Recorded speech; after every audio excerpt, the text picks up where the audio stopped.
জৈব যৌগে প্রশ্ন আসার মতো টপিক তো আছে অনেকগুলো, কিন্তু তুমি দেখবা যে টেস্ট পেপারে আমাদের কিছু কমন টাইপের উদ্দীপক থেকেই প্রায় সব ধরনের কোশ্চেন আসে।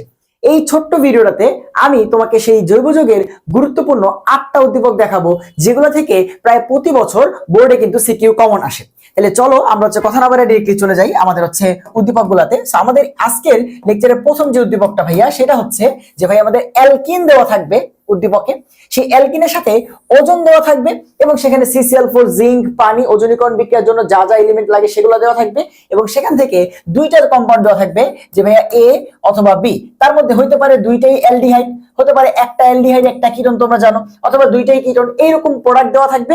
এন্ড সেইখান থেকে তোমার কোশ্চেন গুলো ফার্দার কিভাবে বের করবে, তোমার জিজ্ঞাসা করবে যে এইখানে ধরো এটা হচ্ছে এ আর এগুলো হচ্ছে বি আর সি, বলবে এই বি আর সি অ্যালডিহাইড এবং কিটোনের সাথে অ্যালকিনের রিঅ্যাকশন মেকানিজম কি সেম, ওরা কি একই ধরনের বিক্রিয়া করে? ভাই আমরা জানি অ্যালকিন অ্যালকাইন এরা হচ্ছে ইলেকট্রোফিলিক সংযোজন বিক্রিয়া করে, আর অ্যালডিহাইড কিটোনটা হচ্ছে নিউক্লিওফিলিক সংযোজন বিক্রিয়া করে। তো কোশ্চেনটা আসেই ভাবে যে ভাই এই এ বা অ্যালকিন এরা যেই রকম সংযোজন বিক্রিয়া করে এরা কি সেম বিক্রিয়া করে? উত্তর হচ্ছে না। তো এই কোশ্চেন অ্যান্সার করার জন্য তোমাকে কি করতে হবে?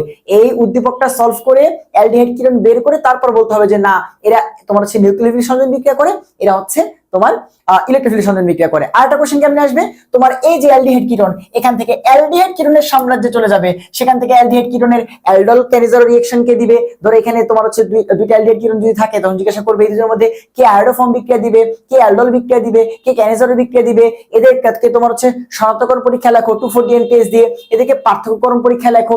এইরকম কোশ্চেন গুলা আসা শুরু করবে। এই গেল একটা উদ্দীপক। তাহলে আমাদের এই ওজনীকরণ তোমার উদ্দীপকটা এটা আশা করি বুঝতে পারছো যে অ্যালকিনকে ওজনীকরণ করলে অ্যালডিহাইড বা কিটোন তৈরি হয়, সেখান থেকে ফার্দার কিভাবে কোশ্চেন আসবে। সেকেন্ড উদ্দীপকটা হচ্ছে এইটাও অনেক অনেক অনেক ফেমাস একটা উদ্দীপক যে ভাইয়া আমাদের ইথাইন যেটা আছে এই ইথাইনকে হাইড্রোজেন সংযোজন প্যালাডিয়াম বেরিয়াম সালফেটের উপস্থিতিতে করলে সেখান থেকে ইথিন তৈরি হয়। আমরা ক্লাস 9-10 পড়ছিলাম অ্যালকাইনকে হাইড্রোজেন সংযোজন করলে সেখান থেকে অ্যালকেন তৈরি হয়, বাট আমরা মাঝামাঝি অ্যালকিনে থামাইতে চাইলে প্যালাডিয়াম প্রভাবক বেরিয়াম সালফেট প্রভাবক বিষ ইউজ করি যেন বিক্রিয়াটা এখানে থেমে যায়। এন্ড এখান থেকে ফার্দার কোশ্চেন করবে যে ভাইয়া এদের তোমার অসম্পৃক্ততার পরীক্ষা দেখাও, অথবা এদের তোমার ইলেকট্রোফিলিক সংযোজন বিক্রিয়ার মেকানিজম গুলো দেখাও, বা এরা কোন ধরনের সংযোজন বিক্রিয়া করবে। এই টাইপ কোশ্চেন গুলো আসবে। আর অসম্পৃক্ততার পরীক্ষার মধ্যে তোমার কোশ্চেন আসতে পারে যে ভাইয়া ব্রোমিন দ্রবণ পরীক্ষা, বিয়ার পরীক্ষা। আর এই ইথাইন এটা যেহেতু তোমার অ্যালকাইন 1, তাহলে কোশ্চেন আসবে যে এই ইথাইন বা অ্যালকাইন 1 কেন অম্লধর্মী, এই একটা কোশ্চেন। আর সেকেন্ড কোশ্চেন তোমরা জানো যে তোমাদের একটা ছোট্ট ভাইয়া শনাক্তকরণ পার্থক্যকরণের ক্লাস দিছিলাম, সেই ক্লাসে তোমাদের বলছিলাম যে অ্যালকাইন 1 শনাক্তকরণের 3টা পরীক্ষা, সোডিয়াম দ্বারা, ডাইমিন সিলভানেটের দ্বারা, ডাইমিন কপার ক্লোরাইড দ্বারা, সেই পরীক্ষাগুলো কিন্তু আসতে পারে। ঠিক আছে, এই কোশ্চেনগুলো এই উদ্দীপক রিলেটেড আসা থাকে। এরপর আসে 3 নম্বর উদ্দীপক, ভাইয়া তোমাকে একটা অপ্রতিসম অ্যালকিন দিবে, আর অপ্রতিসম অ্যালকিনে এইচ1 সংযোজন বিক্রিয়া কি মার্কোনিকভ অ্যান্টি মার্কোনিকভ, কোনো প্রভাবক না থাকলে সেটা হবে মার্কোনিকভ, অথবা পার্সেন্টেজ দেওয়া থাকবে। কি পার্সেন্টেজ? তোমরা জানো যে 90% আর 10% এটা হচ্ছে মার্কোনিকভের প্রোডাক্টের পার্সেন্ট। আর তোমার R2O2 অ্যালকাইল পারক্সাইড দেওয়া থাকবে অপশনে, দেখলেই চিনতে পারবা এটা হচ্ছে অ্যান্টি মার্কোনিকভ, অথবা পার্সেন্টেজ দেওয়া থাকবে 99% এন্ড 1%। সো এই সকল জিনিস দেখে তুমি চিনতে পারবা কোনটা মার্কোনিকভ কোনটা অ্যান্টি মার্কোনিকভ। এন্ড দেন এগেইন একই কোশ্চেন যে ভাই এদের ইলেকট্রোফিলিক প্রতিস্থাপন বিক্রিয়া সংযোজন বিক্রিয়ার মেকানিজম দেখাও, এইটার অসম্পৃক্ততার পরীক্ষা দেখাও, এরকম কোশ্চেন। এরপরে আসি 4 নম্বর উদ্দীপক, ভাইয়া এইটা খুবই ফেমাস যে ভাইয়া C4H9X, এই তোমার একটা আণবিক সংকেত এখানে দেওয়া থাকবে, তার সাথে পটাশিয়াম হাইড্রোক্সাইড অ্যাকোয়াস দিলে তোমরা জানো SN বিক্রিয়া, এন্ড সেখান থেকে ফার্দার SN1 SN2 রিঅ্যাকশন চলে আসবে। আর পটাশিয়াম হাইড্রোক্সাইড অ্যালকোহলিও দিলে সেখান থেকে অপসারণ বিক্রিয়া বা এলিমিনেশন রিঅ্যাকশন, সেখান থেকে E1 E2 রিঅ্যাকশন তোমাকে জিজ্ঞাসা করবে। ঠিক আছে, আর আমাদের এই যে C4H9X এটা যদি 2 ডিগ্রি হয়, এটা যদি 2 ডিগ্রি অ্যালকাইল হ্যালাইড হয়, সেখান থেকে তোমার হাইড্রোজেন কোন কার্বন থেকে বের হবে আর X কোন কার্বন থেকে বের হবে, তখন সেখানে অ্যাপ্লাই হয় সাইজ এফিনিটি। তোমরা জানো হাইড্রোজেন বের হয় সেই কার্বন থেকে যে কার্বনে হাইড্রোজেন বেশি, সেটা হয় 80% আর একটা হয় 20%। এরকম 80% 20% দিয়ে এ বি দুইটা তোমার প্রোডাক্ট দেওয়া থাকবে। এই 80% যে প্রোডাক্টটা এটা হয় বিউটিন 2, এটা হয় বিউটিন 2। তুমি 4 কার্বন থেকে বের করে দেখো এটা হয় বিউটিন 2। আর এই বিউটিন 2 কি করে? জ্যামিতিক সমানতা প্রদর্শন করে। এন্ড এটা পরীক্ষাতে দিয়ে দিবে যে ভাই এই বিক্রিয়ায় তোমার এই এ যৌগটা জ্যামিতিক সমানতা প্রদর্শন করে দেখাও, তখন বিক্রিয়াটা কমপ্লিট করে দেখাইতে হবে। এরকম তোমার কোশ্চেনগুলো আসে আমাদের এখান থেকে। আর এই SN1 SN2 আর তোমার এলিমিনেশন রিঅ্যাকশনের কোশ্চেনগুলো এই উদ্দীপকটা ঘিরে আসে। এগুলো 4টা।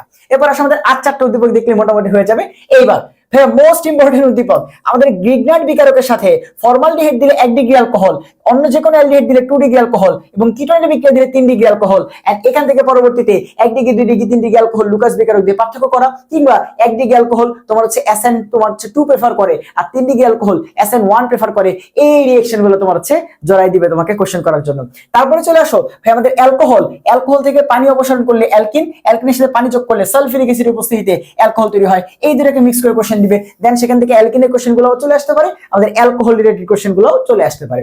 এরপরে আসো এই যে আমাদের জারণ বিজারণ সম্পর্কিত, সেই ক্লাস 19 থেকে আমরা এগুলো পড়ে আসতেছি যে ভাইয়া অ্যালকোহলকে আমরা যদি নরমালি জারণ করি তাহলে অ্যালডিহাইড কিটোন হওয়ার কথা, তারপরে অ্যাসিড। আবার যদি আমরা শক্তিশালী জারণ করি তাহলে অ্যালকোহল থেকে ডিরেক্টলি তোমার হচ্ছে অ্যাসিড, তবে অ্যাসিড থেকে ডিরেক্টলি তোমার হচ্ছে অ্যালকোহল তৈরি হয়। আর এই অ্যালকোহল এবং অ্যালডিহাইড কিটোনের কনভার্সনটা কি একটু সুন্দর মতো দেখো, যে 1 ডিগ্রি অ্যালকোহলকে জারণ করলে অ্যালডিহাইড এবং অ্যালডিহাইডকে বিজারণ করলে 1 ডিগ্রি অ্যালকোহল, 2 ডিগ্রি অ্যালকোহলকে জারণ করলে কিটোন, কিটোনকে বিজারণ করলে তোমার হচ্ছে 2 ডিগ্রি অ্যালকোহল পাওয়া যায়। এই কনভার্সন দিয়ে তোমার হচ্ছে অ্যালডিহাইড কিটোনের কোশ্চেন গুলো আসতে পারে এবং হচ্ছে আমাদের অ্যালকোহলের কোশ্চেন গুলো আসতে পারে, 1 ডিগ্রি 2 ডিগ্রি 3 ডিগ্রি অ্যালকোহল পার্থক্য করা, এই টাইপের কোশ্চেন গুলো পরীক্ষাতে দিয়ে দিতে পারে। এন্ড লাস্ট এবং অ্যারোমেটিকের সবচেয়ে ইম্পর্টেন্ট তোমার হচ্ছে উদ্দীপক। এন্ড এইটা ধরো 99% তোমার হচ্ছে পরীক্ষাতে এসে পড়ছে, 99% চান্স পরীক্ষাতে আসবে 99% চান্স। দেখো কোনো কিছুর 100% সম্ভাবনা দেওয়া যায় না, বাট আমি 99% পর্যন্ত দিয়ে ফেলছি যে ভাই দেওয়া থাকবে 3 মোল ইথাইনকে লৌহ চূর্ণ প্রভাবকের উপস্থিতিতে 400 থেকে 450 ডিগ্রি সেলসিয়াস তাপমাত্রা যে কোনো একটা অপশনে থাকবে, সেখান থেকে হবে বেনজিন, এন্ড এই বেনজিন থেকে তোমার ফিডেলক্রাফট অ্যালকাইলেশন, অ্যাসাইলেশন, নাইট্রেশন, তারপরে তোমার হচ্ছে হ্যালোজিনেশন, সালফোনেশন করে এই যে প্রোডাক্টগুলো টলুইন, তারপরে তোমার হচ্ছে এইটা nitrobenzene, aryl halide, sulphonic acid, এগুলো তৈরি করবে। এন্ড সেখান থেকে ফার্দার অ্যারোমেটিকের কোশ্চেনগুলো, যে এগুলোর মধ্যে তোমার ইলেকট্রোফিলিক প্রতিস্থাপন বিক্রিয়া কে বেশি সক্রিয়, আমরা জানি অর্থোপ্যারা ইন্ডিকেটররা সবচেয়ে বেশি সক্রিয়, তারপরে আমাদের মাঝামাঝি বেনজিন, তারপরে মেটা ইন্ডিকেটর। এভাবে আমরা মনে রাখি আর কি, যদিও এইটা রুলস না যে অর্থোপ্যারা হইলে এমন হবে, তোমাদের রেজোন্যান্স শো করে করে দেখাইতে হবে। কেন?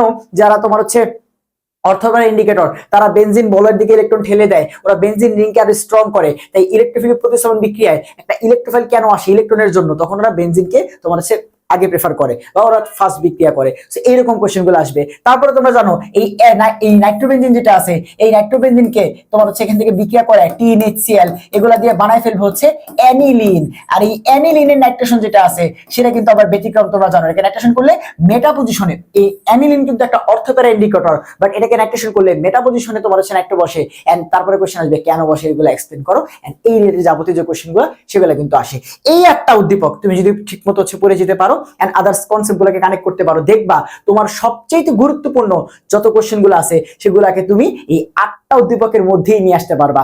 প্রায় 80 to 90% কোশ্চেন এই 8টা উদ্দীপক থেকে আসে। আশা করি তোমরা বুঝতে পারছো যে কিভাবে আমরা এই 8টা উদ্দীপক দিয়ে জৈব যৌগের সবচেয়ে গুরুত্বপূর্ণ এবং কমন কোশ্চেন গুলাকে এক জায়গায় আনতে পারি। তো দেখা হবে অন্য কোনো ভিডিওতে। সবাইকে আল্লাহ হাফেজ।